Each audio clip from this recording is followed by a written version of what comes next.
Hello mga kasukian. Akong maghimo ko og chicken fillet. So inanira ka sa yon ang pag chop sa manok. Sao na to paghimo og wings. Ano siya akong ginagamit ko chilyo ra kong gamit.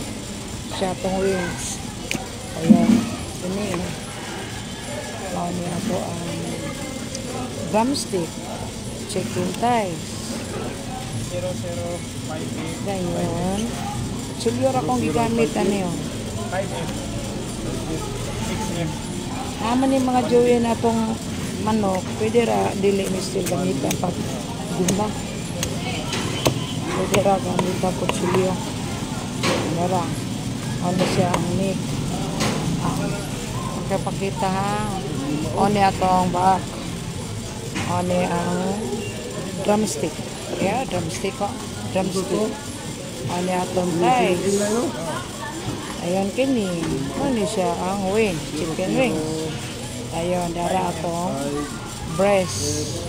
Ako ipakita ko nun saon pag kung gusto mo inyong ipapili. Ako yung chicken filling. Ako ipakita ha.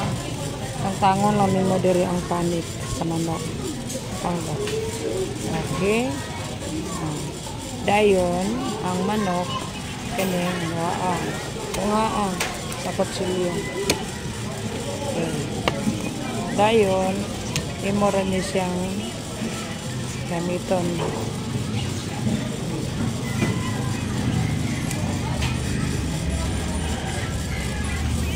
Ano siya ang saron pa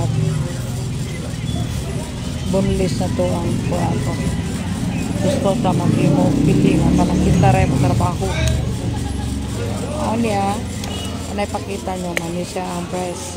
Ipili na nato kata. Daghan ako nahimo. Dayon ano siya ang katong thighs. Darang thighs siya. Thighs niya dara. Bali duham ni kamanok akong gibong liog kap. Ano siya ang thighs. Okay. Dayon, ano siya ang chicken wings. Ang wings. Dayon, ang drumstick. Tara ang drumstick. Kay duham ni siya kamanok. Duham di ka buo. Tibuo kamanok akong gibunli. Akong gi-chop. Separate na po. So, opat siya ka wings.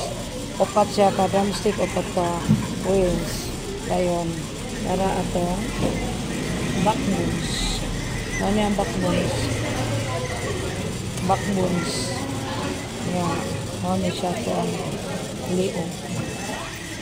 Dayon, nara atong chicken skin. Ano siya, lamig kami sa chicken skin.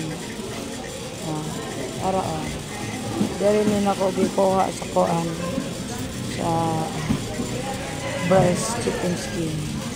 Dayon mao ni siya ang katong skeleton. Dari ni siya nga part sa breast kay nagbunlis man ta og koan breast para gihimong chicken fillet.